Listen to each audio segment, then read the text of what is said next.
Welcome in, everybody. Can't believe it, but it is week number 6 of the Indiana high school football season. My name is Jeff Mahoney with Summit City Sports, and we have, of course, with us Casey O'Boyle from Northeast Indiana GameNight. And on the cover of Northeast Indiana GameNight this week, it's Shining Stars. Casey, what a matchup you have with Adams Central traveling to South Adams. What a matchup it is. I was down in Adams County yesterday, picked up these beauties. Oops, I got them backwards, I guess. It should be, right? Adams Central at South Adams. Two great programs. Adams Central's probably had the best of the matchup through the years. Here recently, though, the Starfires, Coach Grant Mosier's team, loaded with a lot of talent. A year ago, Jeff, Adams Central got crushed in the regular season by South Adams by 4 touchdowns. In the regional, why they don't play in the sectionals beyond me. They're 6 miles apart, right? In 1A, Class 1A. But in the regional, the Flying Jets returned the favor, winning that game 19-7. When I spoke with Michael Mosier, the head coach of Adams Central yesterday, I said, I think you got their attention with that win. And he kind of smiled and said, yeah, we're not going to sneak up on them this year. So it's going to be a great matchup. I think AC's got a little bit of an advantage in the trenches. South Adams, I think, has an advantage in the skill department, especially in their passing game. So it's this high-powered passing game with James Arnold, all those prolific receivers, Christian Somerset running the ball for the Starfires against Adams Central, stingy defense, a run-first offense for sure with Blake Hirely and Alex Curry. It's a great matchup. It's going to be a lot of fun for folks down in Bern tonight. Yeah, and looking at the quarterback there for South Adams, school record 6,938 yards and 83 touchdowns. That is extremely impressive. Yeah, and that's up to date. That's through last week's win against Monroe Central. They didn't play particularly well last week against the Golden Bears. They only beat them 31-14. Coach Mosier said it was a good thing. They needed a little bit of a wake-up call. They might have been looking ahead to this game. Believe me, no one's sneaking up on anybody tonight down in Adams County. Both these programs respect one another. They know one another. It's going to be a great matchup and certainly one I'm going to keep an eye on this weekend. Well, last week it was chasing the Chargers. This week in the SAC, it might as well be logjam with 3 teams tied at the top of the conference standings, and pretty much what we'd expected. Year in, year out, you got the 4 heavyweights with Dewanger, Homestead, Carroll, and Snyder. Snyder a little bit down this year, but still to have 3 teams at 4-1. Last week's game, Dewanger and Carroll, was certainly exciting. This week's game, Concordia at Dewanger. This is not the Concordia of 20 years ago. These kids can flat out play. They can. It's a senior-dominated team. The defense is fantastic. With Brandon Davis at quarterback, the Cadets are 3-0. Without him, they're 0-2. Well, he's healthy and he's playing this week against Bishop Dewanger. You wonder if the Saints could be a little bit hungover, for lack of a better term, after that big win last week. They also lost Saturday, any of their Saturday work, because it was a Saturday night game out at Carroll last week. So a bit of a short week for the Saints. Are they, can they regroup and be ready for a Concordia team that keeps getting better week after week after week? Again, the Cadets could be 5-0 if Brandon Davis didn't have to sit out 2 weeks with quarantine. Yeah, and when I look at this Concordia team, they're set up kind of perfectly with Amir Drew. He's kind of a neutralizer for that aggressive Saints defense. Last week I thought Becker had a chance to have a big day on the ground, but it wasn't by design runs. It would have been scrambling, just getting out of the pocket while he has his eyes downfield. But Amir Drew has been the model of consistency throughout his career, and I think he's going to play a big role in today's game. Yeah, I agree, Jeff. He had over 150 yards rushing last year against the Saints. They run that single back offense with the 4 receivers, so you can't load up the box. He doesn't have a lead fullback necessarily, but he doesn't need one. The offensive line's slowly improving out at Concordia. They're healthy. They're all there. This is a tough matchup, I think, for the Saints defensively, especially coming off that emotional win last week. Tyler Grossman, the senior wide receiver for Concordia, had 3. He had 4 receptions for 99 yards last week. in the win over Northrop, but he had 3 catches that were highlight reel type catches. And if he doesn't make those plays, Jeff, I really believe Northrop finds a way to upset Concordia last week. So they've got playmakers on both sides of the ball. They don't have a ton of depth. We keep saying that, but as long as the injury bug doesn't bite, Concordia is going to win a lot of football games from here on out. And don't discount an upset tonight out at Shields Field, because the Saints, again, coming off that emotional win last week, you just never know how 16, 17-year-old kids are going to respond. Brandon Davis has yet to really get it going since he's coming back from missing week 2 and 3. It's not going to be easy to get it going versus this Saints defense this week. His completion percentage is at 47%, 4 TDs, 2 INTs, and he's an elite quarterback in the SAC. Do you feel like this is a week he can get back on track, or just too tough against that defensive front 7 and the DBs, which really shined last week versus Carroll? Yeah, I think the DBs were much maligned going into that game, and did they ever show out last week against the Chargers? 3 interceptions against Jeff Becker, really a 4th. Callan Stauffer made a wonderful play on the ball. Probably should have been credited with an interception, a 2nd interception. Last year, Brandon Davis was pretty efficient in terms of completions against the Saints, threw for 157 yards. So was complimentary with Amir Drew, run, pass, but he also was picked off twice last year. And that was a bugaboo for Brandon a year ago. He's cleaned that up a little bit this year. He's going to have to be very efficient tonight to move the chains and to, not put his defense in a tough situation with down and distance or short field with turnovers, careless turnovers. They have to be smart with the ball. And I think, like to your point earlier, Jeff, they have to be able to run it with Amir Drew. If they're not running the ball successfully and with Brandon Davis, it could be a long night for the Cadets. That being said, these are seasoned kids. They're not going to be intimidated. I wouldn't be surprised if this is still a very competitive game late in the 3rd, early 4th quarter. Speaking of running it, how about the performance of KJ Tittman last week? It was unbelievable to see him on that. I think it was a 63-yard touchdown run, but just outstanding. He had like 3 or 4 guys draped on him and ended up taking it to the house. It really seems like they have found something there at Dewanger with KJ Tittman. Yeah, that was the old kind of end around. It was almost, he was like lined up almost like a tight end, and it was just an inside handoff. And he got the call. The guys on Summit City Sports said, "Oh, Carroll's got it bottled up," or whatever, and they did.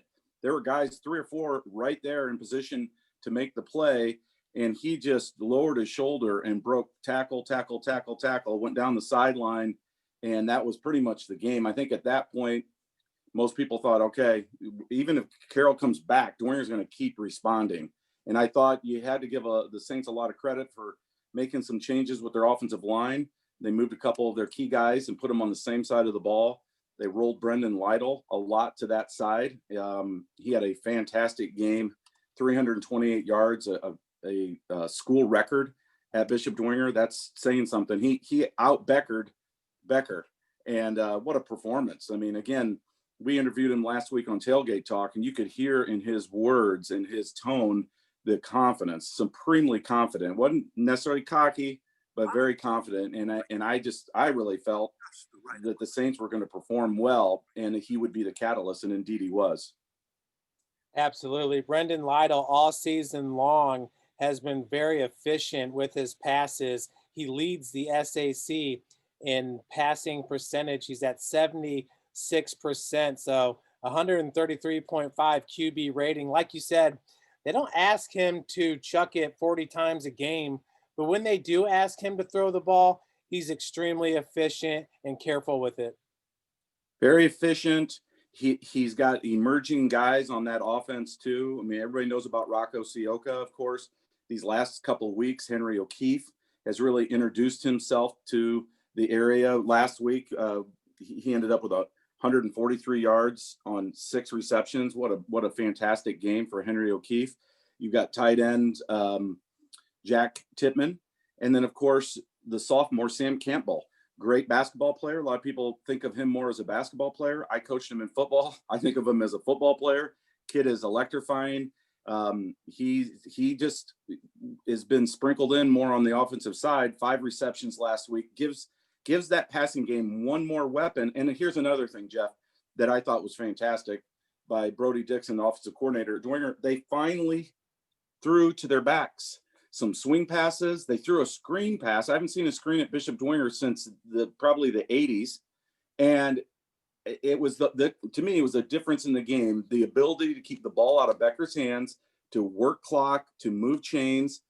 It was, I thought, a masterful performance by Brody Dixon and the Bishop Dewanger offensive coaches. Yeah, and we had looked at it, with Reeve Muncie heading up the offensive line for Carroll, and then obviously Vinny Fiacable, who's supposed to be going to Indiana University next year to play ball, heading up the line for Bishop Dewanger. And I think Dewanger got the better of that matchup last week. I think so. There were some question marks perhaps about Carroll's strength of schedule to this point.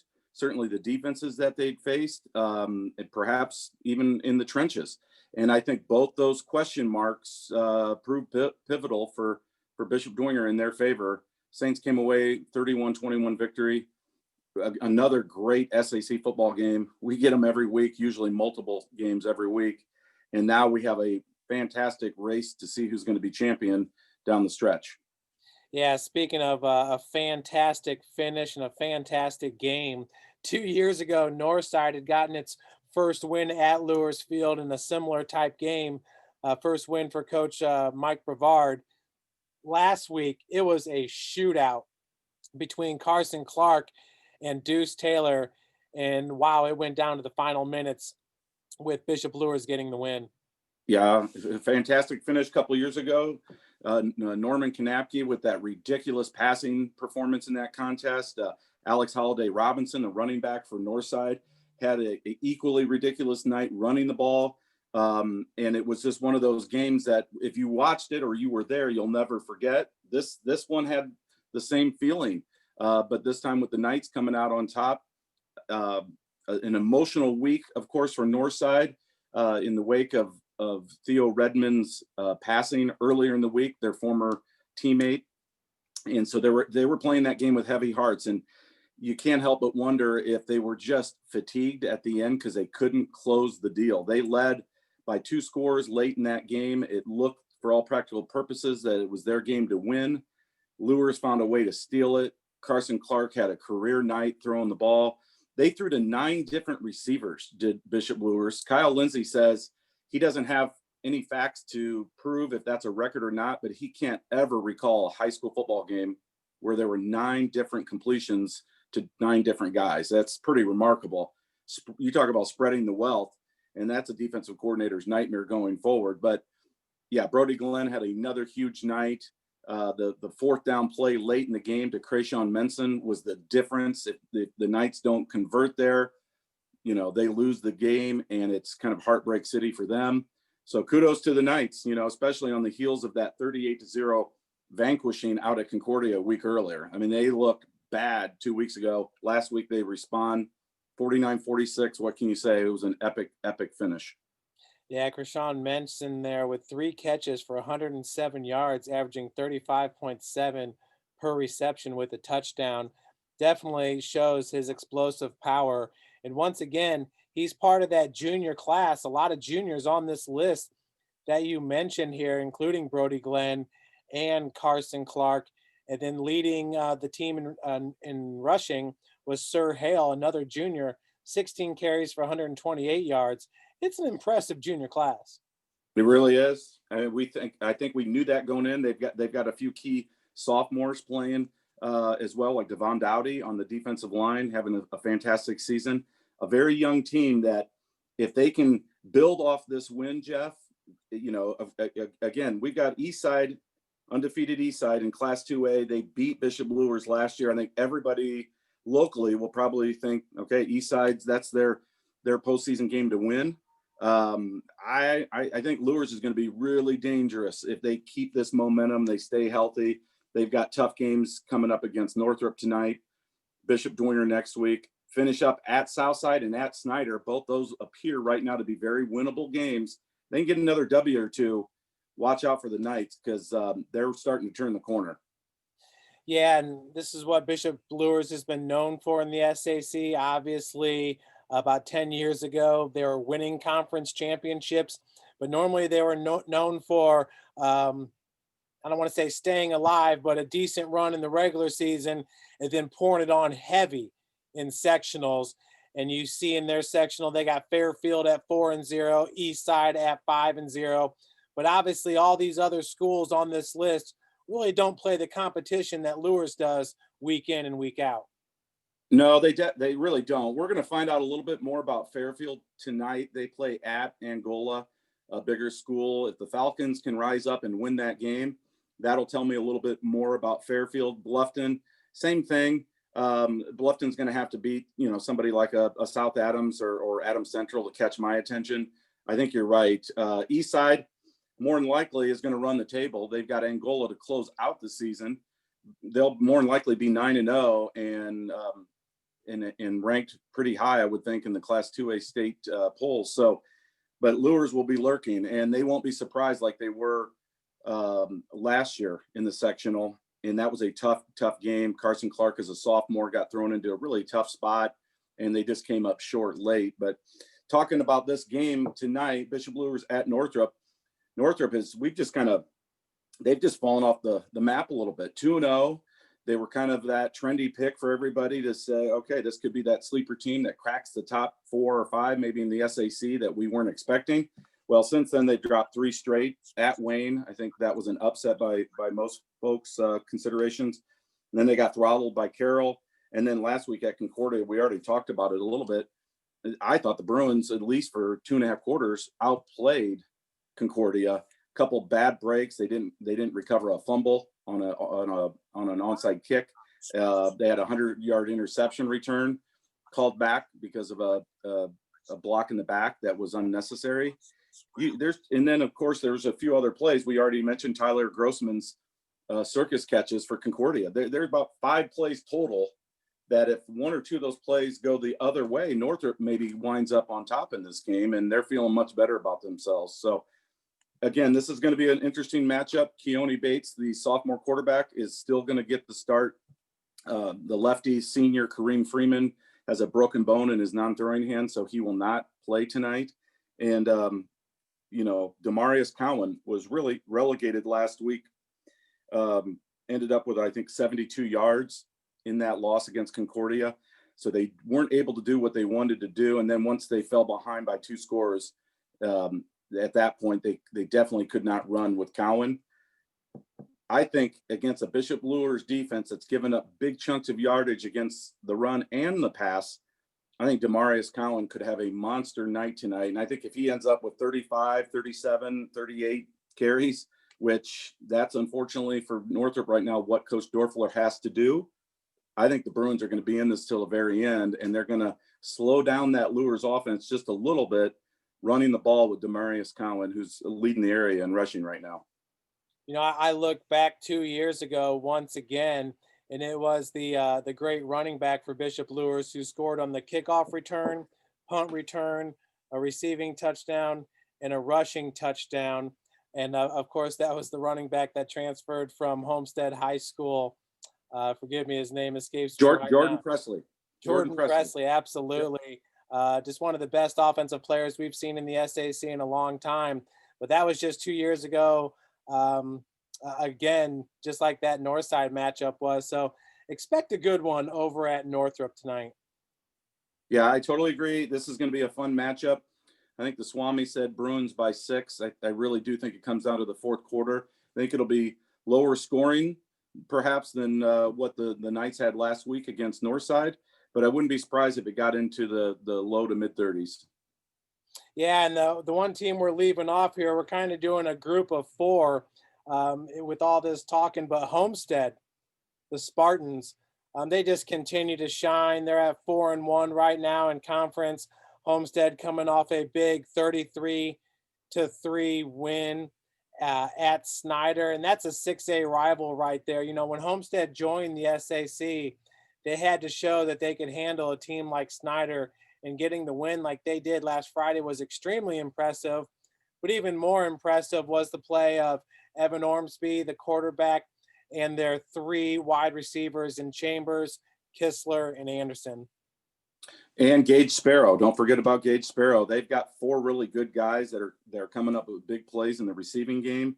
And Ormsby last week, again, this is a kid that really got put into a difficult spot. I don't think he had any intentions of being a quarterback this season with Luke Goody there at the helm for the last couple of years. But Luke decided to focus on basketball.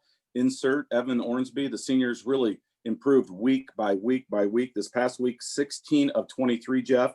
300 yards, 5 touchdowns. I wrote in GameNight he went all Luke Goody, and he did. Again, against a Snyder defense that has been beaten now by 30 points 3 times already in 5 weeks. That's remarkable. That's never happened before. So you want to pump the brakes a little bit if you're Homestead's offense, and you got to follow it up with another performance tonight against a Northside defense that has also struggled. So there are going to be opportunities there. If I'm a Homestead fan, the one thing I'm most concerned about is Braden Hardwick. He's still amongst the area leaders with 569 yards, but 116 carries to get it. So he's been pretty quiet in that regard. And I think Homestead needs to get that ground game going. Ormsby's probably not the guy to help spearhead that effort, kind of like Jaya Wright did for Homestead back in the day. Or Zach Terrell. He's not in that mold at all. They need to get more production from Braden Hardwick, and I think to be as effective as they want to be, and not put so much pressure on Evan Ormsby in that passing attack. Of course, Braden Hardwick, who's coming off that knee injury last year that he suffered late in the season. So for him to be able to come back and start off the season the way he did was extremely impressive. But as you're saying, 46 yards against Dewanger, 74 yards against Snyder. Snyder, I'd say the strength of that team is that defensive front seven. They've been putting DJ Moore on that side of the ball too, and with Dominic Moon and Maxwell at their linebackers, so it's not easy. But Hardwick has definitely been getting the carries. He's only had one game under 20 carries, and he averaged 11.4 yards a rush in that game against Northrop. But 116 carries on the season puts him amongst the leaders in the SAC. Yeah, no, they're definitely riding him. There's no doubt about it. So it's not like they're not trying to run the ball. I just think they need to be a little bit more effective when they run, and not, whether or not it's scheme or down in distance, or that maybe a little better push. And again, to your point, Jeff, they faced 2 really good defenses against the run these last 2 weeks. So those numbers are a little bit misleading. Tonight against Northside, a Northside defense that has really given up huge chunks of yardage and points, he could have a monster game. Maybe tonight's the night Braden Hardwick ends up with over 200 yards. Well, Northside averages 41 points per game. They scored 14 against Dewanger. Do you expect that number to be around 14 again this week, going up against that just crazy good Homestead defense and Luke Palmer? I think they get more than 14. I have a feeling that Northside at least scores into the low to mid 20s, if not more. I think that passing attack has matured each week, Jeff. I think it's improved. Week 2 against Dewanger, they threw for over 300 yards. A couple tough breaks and bounces didn't go their way. That game was still in doubt, remember, in the fourth quarter. And the Saints ended up putting a late score in to win by 13 points. I think Deuce Taylor is really comfortable right now in that offense. The offense coordinator, Ben Johnson, is, I think, pushing all the right buttons. You've got Jordan Turner, Adrian Sewell, the freshman, Bronte Johnson. I mean, these guys are fantastic. And I think when Hassan Lambert can get some yards running early on in a game, it sets everything up for that passing attack. Weather's going to be beautiful. I think Northside scores some points tonight. Now, whether they score enough to win, who knows? This is a bit of a look-ahead game for Homestead. They've got Carroll next week, and I think most people feel like that's the one bugaboo on their remaining schedule, to prevent them from defending their SAC title. Could be a potential trap for Homestead with a very, very capable, good Northside team coming over to the Walt tonight. Yeah, and then Homestead will finish up at Wayne and at Southside after that Carroll matchup. So still unbelievable to think we only got 4 more games left in the regular season. Well, we've talked a lot about Lures and Northrop, but Snyder's traveling to Wayne, and the Panthers, they're just looking to put together an all-around solid effort. They started to a little bit in that Northside game in week number 1, but outside of that, they have just not been able to find their groove. They're really struggling.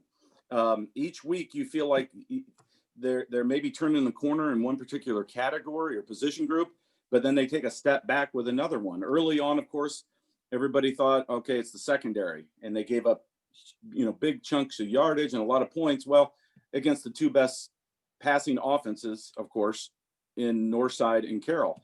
And then they have a little bit of trouble going forward. They get that win against Concordia without Brandon Davis, and then they barely beat Southside. And many people, myself included, thought Southside might have outplayed Snyder in that game. And then last week, 33-3, and they weren't even in that game.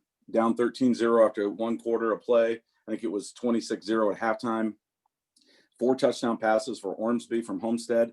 Makes you wonder, could this be the game that the week that Aiden Meek maybe breaks out a little bit? Does Wayne coach Sherwood Haydock, who calls the plays, does he see some opportunities with his passing game?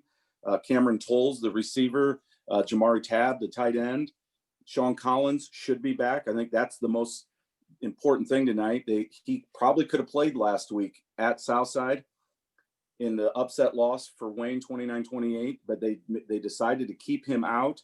He's an electrifying player, and they like to use him as much in the running game as they do in the passing game. Snyder's really, really good against the run, as we've already noted, but they've been susceptible to the pass, no doubt about it. This could be the night that Aiden Meek has a strong performance throwing the ball. And if Chris Thomas, let's face it, if he has a decent night, like 125, 150 yards, I think Wayne might pull this thing off. Chris Thomas is a bulldozer. He's so strong, athletic. Had 2 touchdowns last week against Southside. Also had a few fumbles in that game, which kept him off the SummitCitySports top 10. So going to have to shore up that ball. But it was a great performance by the Southside defense last week. You talked about Aiden Meek, 9 of 16 last week. So making the most of his time. And absolutely, when you look at his performances week in, week out, he's starting to get a little bit more consistent. Had 1 touchdown and 1 interception last week, but a completion percentage of 56%.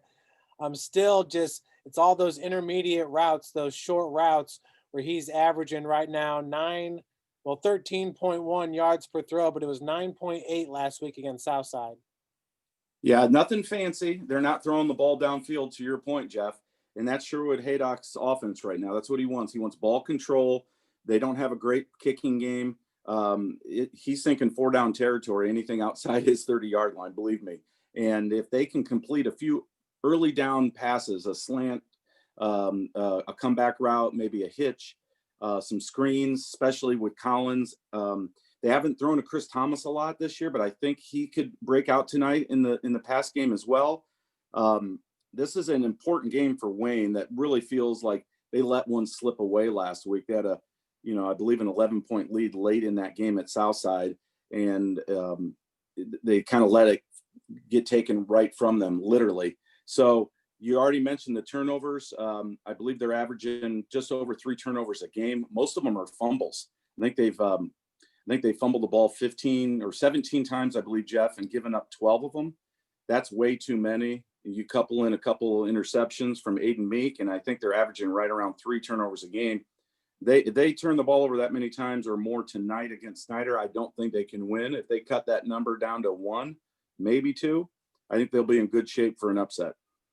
12.5 tackles for a loss last week for the Wayne defense. Wayne's always had good defenses, just most recently with Craig Young and Darius Alexander. But it's going to be an interesting matchup for sure. Snyder at Wayne, I feel like these two teams are pretty evenly matched. They are. I did a little research. Snyder's won 21 of the last 23 meetings between the two, which I suppose shouldn't be too surprising, but that it surprised me a little bit. I would have thought Wayne would have had maybe 4 or 5. I remember the Powers twins. Remember a few years ago, of course, Craig Young 2 seasons ago. That great Derek Moore team that ended up losing to Dewanger twice, but beat Snyder. Those are basically their 2 wins in the last 23 meetings, those 2 teams. And so, this is a strange year, and this has been a tough year for Snyder football compared to their standards. They've kind of went the youth route, and they're playing a lot of young kids. And with that youth and inexperience, sometimes comes a few setbacks. And right now they're just trying to take their lumps. Wayne, new coach, trying to figure things out as well. I think this is a very compelling matchup and certainly going to be a fun game to watch. Southside has been making it pretty fun to watch the last couple of weeks. Getting their first win of the season against Wayne, 29-28. What a performance by Trevor Hapner, who can pretty much do anything for him. Tight end, fullback, linebacker, defensive end. He had a big game and had a strip sack that he took right from the hands of the Generals and ran it in for 6. So Trevor Hapner making the Summit City Sports top 10 this week. No doubt about it. He got strong consideration for Player of the Week by GameNight as well. You mentioned some of this already: 12 tackles, 3 tackles for loss, 2 QB sacks, 2 catches for 33 yards. Oh, and he averaged 32.6 yards per punt. Oh, and lest we forget that strip sack slash pick, fumble return, unbelievable play, totally changed that game. Without it, Southside does not come out with their first win of the season. That team is really, I give those kids a lot of credit. The coaches, they're sticking together. They're finding some more continuity on the offensive side of the ball with Roosevelt Norfleet Jr., the coach's son at quarterback. Matt Morris is running hard. Javante Malone is kind of their playmaker. The line, it keeps improving from week to week. And then the defense, I think all along we felt like they had players on that side of the ball, like Hapner, like Jalen Lattimore, like Maxwell Burney. This is a team that keeps getting better, and they're going to be scary for their remaining opponents. Now, maybe Carroll, they don't put a scare in Carroll because of that prolific passing game, but Northside, Lures, maybe even Homestead down the road. I wouldn't be surprised if Southside gets at least one more win here down the stretch. They're an opportunistic team, that's for sure. It seems like they make the most of what's given to them. And this is an interesting game traveling to Carroll. Carroll going to be beat up a little bit, but man, their weapons, you got to believe they're a heavy, heavy, heavy favorite. Carroll enters this game with a win streak of 0, so they have lost 1. Southside enters with the win streak coming in, so that part's interesting, but outside of that, Jeffrey Becker and all those weapons seem like it's going to be too much for Southside to get win number 2. You would think so, but again, they're coming off a short week. Carroll is. They've got their big game next week at Homestead. I mean, let's face it, that's their rival, their 6A rival from their days back in the Northeast Hoosier Conference. Southside right now is playing like they believe. They think they can beat anybody on any given night. Each week it looks like they're getting better and better.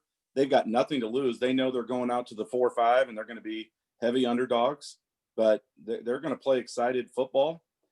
Carroll, are they going to be potentially flat because of that disappointing loss to Bishop Dewanger last week, or will the Chargers rise up and that air show reemerges like it did the first 4 weeks? I don't know. I think Southside's defense is better than people give it credit for, Jeff. I mean, certainly, you look at Carroll's schedule to start with. Bishop Lewis, again, giving up a ton of yards and points this year. Northside, Snyder has to this point, especially against passing teams. Northrop has. Dewanger kind of exposed Carroll to a certain degree and shut out the Chargers for a half of football. I don't think anybody thought that was possible. You got to wonder now, is Southside able to take something from that Dewanger film and apply it to this week's matchup and keep this game closer than what people think? We've got Carroll winning by 35 points. A lot of people think that's too low. We'll find out tonight. I wouldn't be surprised if Southside has a spirited effort, especially at least for a quarter or two. Yeah, and I think what Dewanger found out last week is what we've been saying all year long is who's going to emerge as a running back for Carroll. And the answer has really been nobody in the big games. Hunter Mertz, 3 carries. Jeff Becker, 12 for -10. Granted, these are the max prep stats, not always 100% accurate. But the point being is they didn't have a KJ Tittman or even a Devin Tittman or even a Louis Tittman, to go to in that role. We've seen a couple different running backs for Carroll this year, but it just seems like that's what teams are going to say. We got to take away the pass first and not even, in Dewanger's case, worry about the run. Yeah, clearly that's the focus. If you play Carroll, you just can't let Jeff Becker throw for 460 yards and 8 touchdowns, right? You got to keep him somewhat human. I'm not sure what the kryptonite is other than contain him. Don't let him get out of the pocket easily. You got to hit him and get pressure on him from different angles, which they did last week with their linebackers. And then your back end has to make plays. Bishop Dewanger's defensive backs, again, we talked about earlier, much maligned. They made great plays. Can Southside's defensive backs have a similar performance tonight? We're going to find out, but I think the antidote is there. I mean, there's the recipe is there for folks to follow. Hey, this is kind of how you can defend this team. And until somebody can prove that they can run the ball consistently, we thought maybe Luke Carmody was that guy 2 weeks ago, had a real nice performance running the ball against Northrop. But again, that was a 40-point game for the Chargers. So it's hard to say if that was a aberration or is that something that they can fall back on. I personally feel like Carroll, to beat Homestead next week and to be a threat in the 6A playoffs, I think the Chargers have to dedicate themselves to running the ball a little bit more effectively. I thought they abandoned their running attack too early last week, and it almost ended up being, a desperation time a little bit in the second half where they were throwing a lot of jump balls to Mason Englert, which is not a bad option. Don't get me wrong. Mason Englert, look at his numbers this year, Jeff.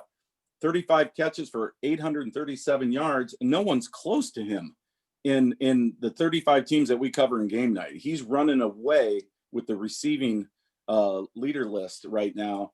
I don't see anybody catching him as long as he stays healthy. So it's not a bad option. Jamison Coverstorm, though, against Bishop Dewanger, only 1 catch. Cam Hedgecock, which we talked about last week, we thought maybe he'd play a bigger role. He did. He had 5 receptions, but no big plays for Hedgecock. They got Bowden Height and Cooper Rudolph, 2 capable receivers. They need to keep spreading the wealth so people can't, double team Mason Englert with a safety over top, but they have to run the ball. And even if it's maybe some more quarterback draws with Becker, maybe some bootlegs, they've got to find ways to utilize his legs a little bit more too, to get something, some production on the ground. Yeah, it didn't seem like the design QB runs really worked last week for Becker. It was when he was flushed out of the pocket and saw, some open space to run to, that really worked for him. Once the field gets spread out a little bit more with those wide receivers going downfield, Becker is extremely electric. He's easily the best runner, probably in Northeast Indiana, at the quarterback position, passing the ball too. And like you said, with Englert there, 835 yards. Right behind him, Jordan Turner. And by right behind him, I mean 333 yards beneath Mason Englert. He's just an amazing receiver with his body control, with his ability to come up with catches through contact.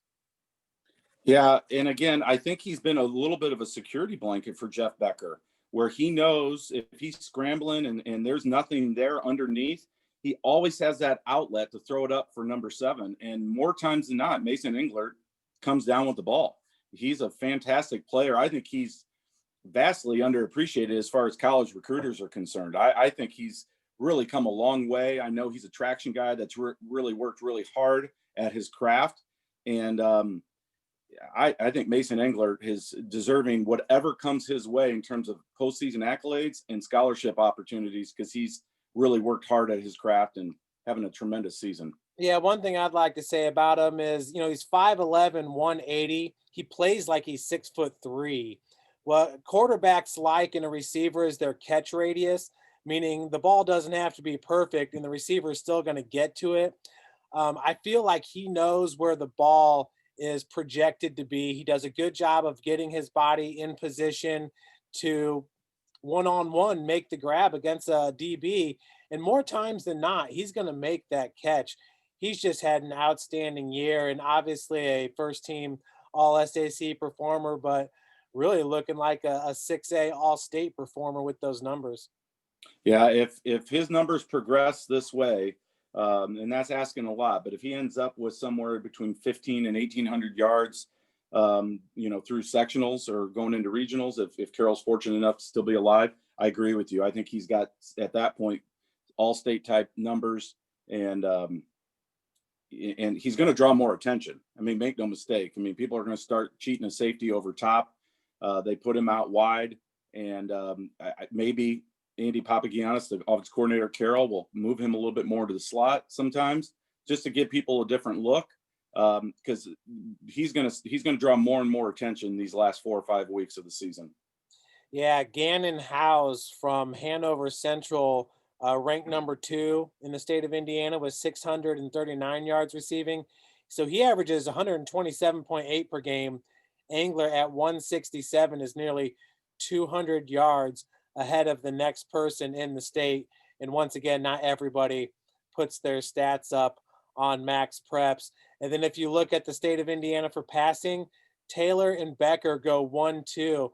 So you just mentioned Traction AP, but I mean, Deuce and Becker were training in the offseason together at Traction AP, and it shows. It definitely does show. They do a great job out there. Those guys have some pretty good weapons with them. They do throw it around a lot too. There is one guy though that has a 2-0 record, of course, against those two guys. That's not on that leaders board. His name's Brendan Lytle, who, if he threw as much as those guys, I think he'd have gaudy statistics as well. And then you highlighted right there in the number 5 spot, James Arnold, 4-year starter down at South Adams. Ridiculous numbers for the Starfires in his career. 6'3" quarterback that doesn't get the same fanfare that Deuce and Jeff Becker do, but a really, really good high school quarterback. We've been really fortunate with the guys behind center this year. All 4 of those guys made our preseason team. And I had some people take me to task on having 4 quarterbacks on a preseason top 40 team. I said, okay, you tell me which guy you would take off. And no one had an answer to that question. So really a fun group. I remember back in the fall of 2015, which was my oldest son's senior class. We had great quarterbacks back then with Noah Wazinski from Bishop Luers, Aiden Smith from Carroll, who ended up going to Northwestern. The kid out at Leo, his name escapes me right now, a really good quarterback. And there are a couple others. Concordia had a really good, the Sparks kid was a really good quarterback. I thought that was one of the best collections of high school quarterbacks ever. I think this year has surpassed it. What we're seeing this year is pretty darn special. Absolutely. Well, it should be another fun week here in week number 6 of games. The excitement last week was unbelievable. This week, some of your top matchups, that Lures at Northrop, that's going to be intriguing.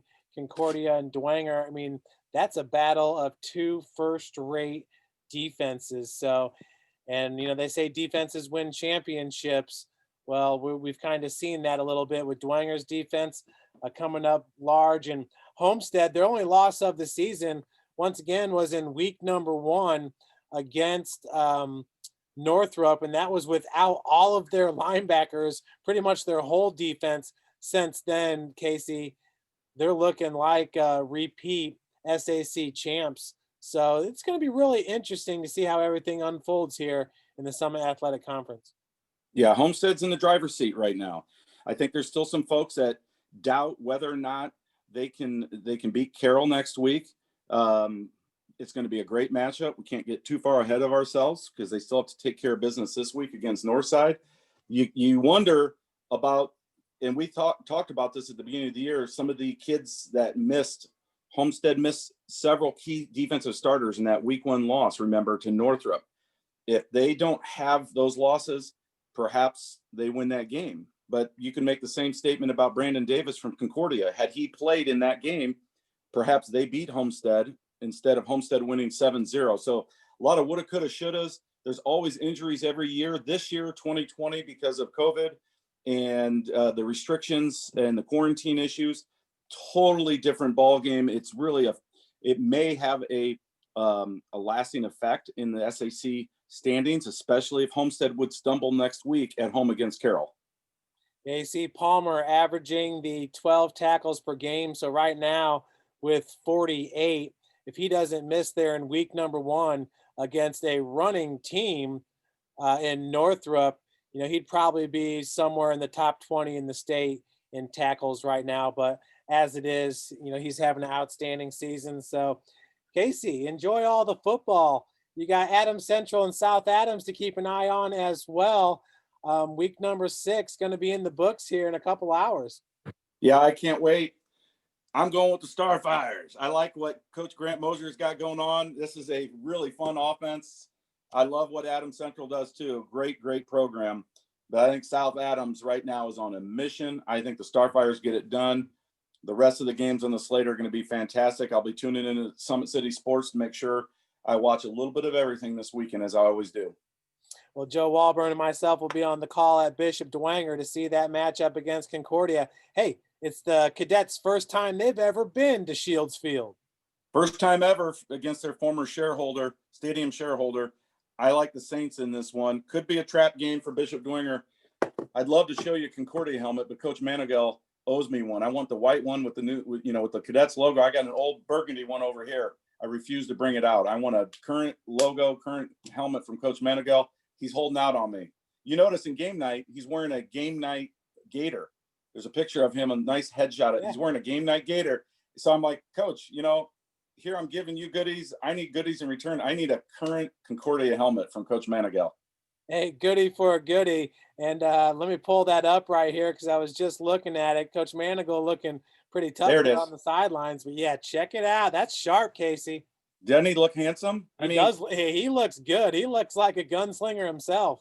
He does. I mean, if you got to wear the darn thing, you might as well wear it in style. I saw that picture from Angela Hudson. She submitted that. I'm like, oh, yeah, we're putting that in this week. Coach Manigault is going to be the face of Northeast Indiana Game Night, and rightfully so. We're just so blessed to have him, in our city at Concordia. He's really turned that program around to being respectable program week in, week out in the SAC, and watch out for them in Class 4A, Class 3A. Yeah, no doubt about it. I mean, you got Chittard waiting at the back end of that Class 3A state playoff run, but I as long as they stay healthy, I think Concordia makes a lengthy trek in the state playoffs for sure. Absolutely. Well, Casey, enjoy all the football, and folks at home, on behalf of Jeff Mahoney and Casey O'Boyle, you enjoy the football as well and have a wonderful weekend. Thank you. Thanks, Jeff.